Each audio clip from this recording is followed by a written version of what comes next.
357 অৰ্থাৎ আপনাৰ বাৰ্থ চাৰ্টত যদি নাম্বাৰ 3, 5 আৰু 7 থাকে তেতিয়াহ'লে আপোনাৰ ইমোশনাল প্লেনটো এক্টিভ হৈ থাকিব অৰ্থাৎ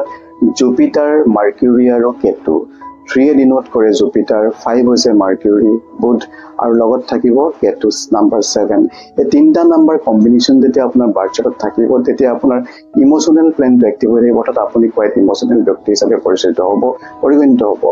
আপোনাৰ কি হয় তেনে ধৰণৰ ব্যক্তিক আচলতে গোল্ডেন হাৰ্টেড পিপল বুলি কোৱা হয় যিসকল ব্যক্তিয়ে কোনোবা মানুহক পটককে বিশ্বাসত লয় আৰু সহজে তেওঁলোকে বিশ্বাস কৰি ল'ব পাৰে কোনোবাই ঠগিবও পাৰে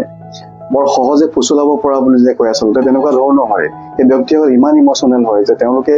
হাৰ্টৰ যোগেদি তেওঁলোকে অন্তৰৰ সৈতে কথাবিলাক বৰ বেছিকে ডিসিশন লয় কোনোবাই যেতিয়া কয় কিবা এটা বিচাৰে মোক এটো সহায় কৰক বৰ কান্দি গুটি কৰিলে হয় হয় মানুহজনক সহায় কৰিব লাগে এনেকুৱা নিচিনা হৈ যায় বিৰাট ইমোশন হৈ যায় তেওঁ সহায় কৰি দিয়ে লাগিলে তেওঁ ঠগে কওক আৰু এটা কথা হয় কি 357 যেতিয়া এক্টিভ হৈ থাকিব যেতিয়া নাম্বাৰ তিনটা পাৰ্টত থাকিব তেওঁলোকে কিয় জীৱনত